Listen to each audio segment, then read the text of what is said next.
Do you know why most of the recruiters will not able to make more placements? Recruiting is easy only if you understand how to do it.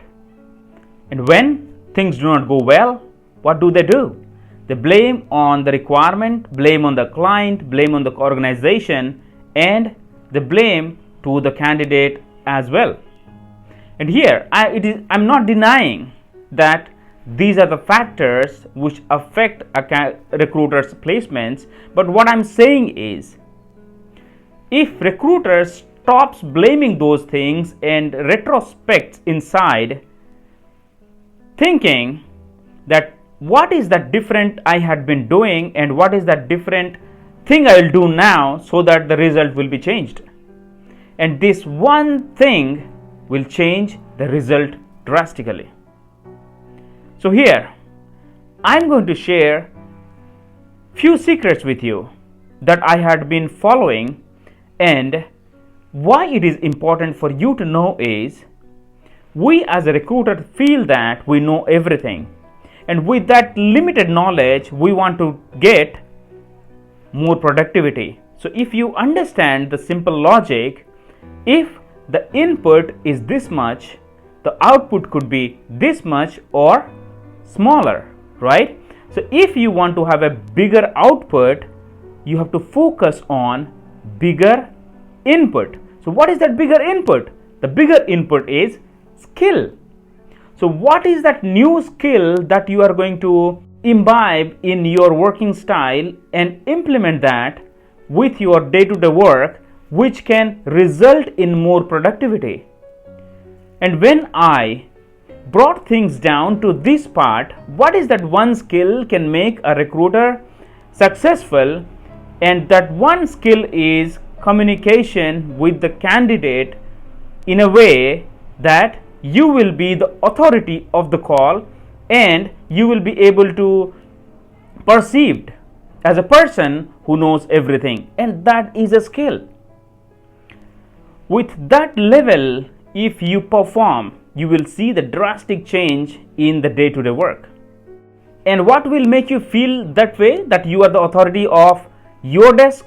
That is what I call, if you are working towards your skills and improvement of yourself, like a self-development, skill development, professional development, that is what is going to give the confidence and the boost to yourself, and it will increase your self-image, and it will put you in a position that you will gain self-confidence. First, you need to understand is the way we interact with the people. That is what going to decide where exactly it is going to end.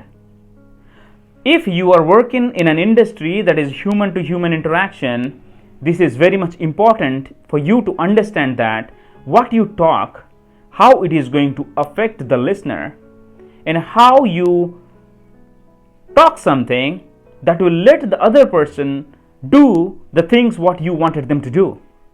So these are skills. These are psychological skills that has been used in persuasion, in sales, and in negotiation, and that is what happens over the world. And now, as a recruiter, what you should be doing? You should be focusing on people.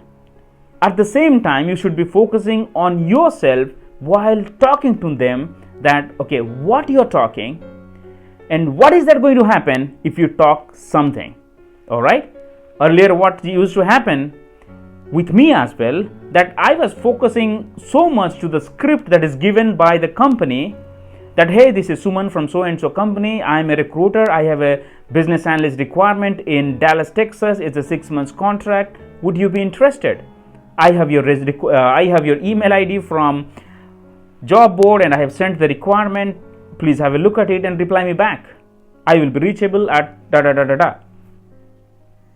Imagine this. How many recruiters will be doing recruiting in the same way? You have to be different in everything that you do. It starts from the way you dress yourself.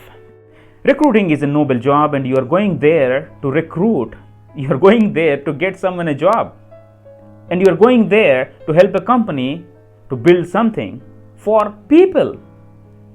And if you think your work in that way, you will feel that you are definitely doing something very noble job, and there is no point in disrespecting to your profession. And yes, the 3 secrets that I'm going to share is the 3 phrases again, that what is that you are going to use in your conversation. If you have missed the previous video where I have shared about 3 phrases, please visit that and gain that knowledge, and you can come back, or you can finish this or you can go back. All right, that's a part 1. This is a part 2. We can consider in that way. So now, when you are talking to the candidate, the primary thing you should be focusing is how you can build a rapport. And rapport builds when you understand people and when they see that you are talking from an authority level, not being pushy, not being slimy, not being salesy. You are authority of what you do, meaning you are not dying there or you are not begging there for the resume so that you can have a damn submission. When we are talking about recruiting is a big picture, now focus on you are trying to help them get a job and help the client fulfill their need, right? So it should show in your conversation, in your words. So first thing, we need to understand that when you push someone, they think that why I'm not eligible, let me come forward, right?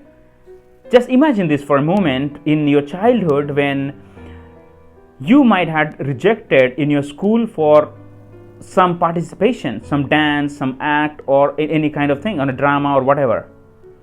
When the teacher says that no, you are not eligible for this, what is the next thing you should be doing? You were thinking that why I'm not eligible. I'm reading in the same class, same students, and everything is same. I know how to talk, and still I'm not eligible. You definitely go and tell your teacher, or you may go and tell your parents that they are saying that I'm not eligible, right? The same technique that we are going to use here in recruiting. What is that?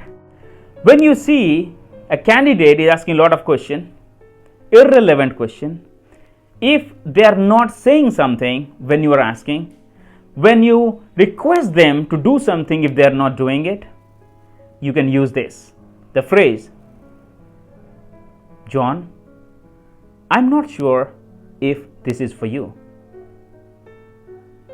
Boom. Right? When you say this, John, I'm not sure if this is for you. Why don't we end this call here?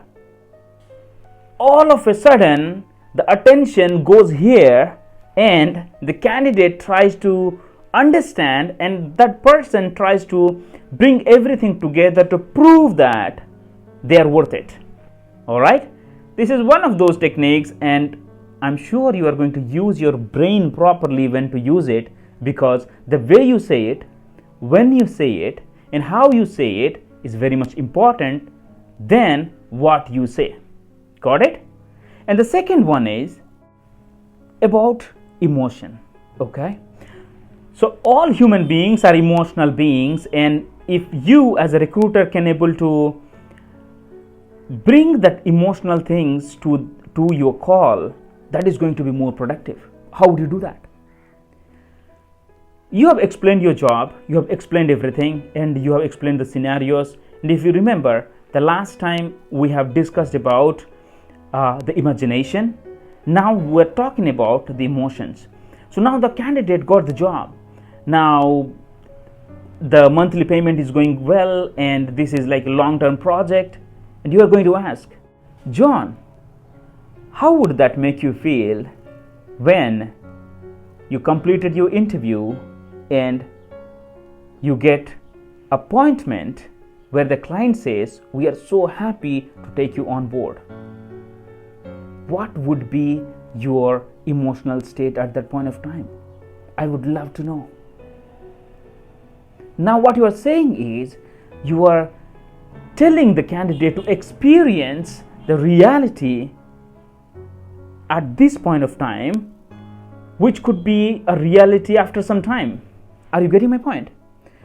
So with this, you can able to drive the call to the next level when the candidate goes inside and really feels that, wow, it will feel really good because I have a peace of mind that I don't have to look for a job and I have something concrete now. All right. Then again, you may ask a question. How would that make you feel when you get everything all together and you see everything is falling on the right place? And that will go further. And why it is important? Because this builds connection. Once there is a connection built between the candidate and the recruiter, there are high possibility that the candidate would like to work with the people they love. Because if you see, most of the time we buy something because we like the seller, not the product. All right? Just think for a moment, or you want to recollect that. And the third thing, focus on the word you. All right? Whenever you write an email, mention that this is a 6 months contract and you are expected to deliver this. You are expected to lead the team. You will be using so and so skills to do so and so. You will be a part of the team which will be working towards this. You would be collaborating with the client, the stakeholders, and so and so. And the moment you use you, your email becomes personalized or customized, and it won't tell the candidate that this is a mass email or this is you are talking like you are talking to everyone else. Now you're focused towards that person only, and that gives more respect towards you because it is like more focused towards that one individual person. All right. So now with these three things, you are going to implement that in your work, and you are going to tell me in the comment box how it is going. Thank you very much for listening. This is Suman Pachigulla. I'm a #1 best-selling author of the book Nail the Deal. It's a 6 steps blueprint to become the highly paid recruiter. I'm on a mission to impact 5 million lives. Do share, comment, and subscribe to this channel, and let me know what else bothering you so that we all together can solve this. Take care and God bless.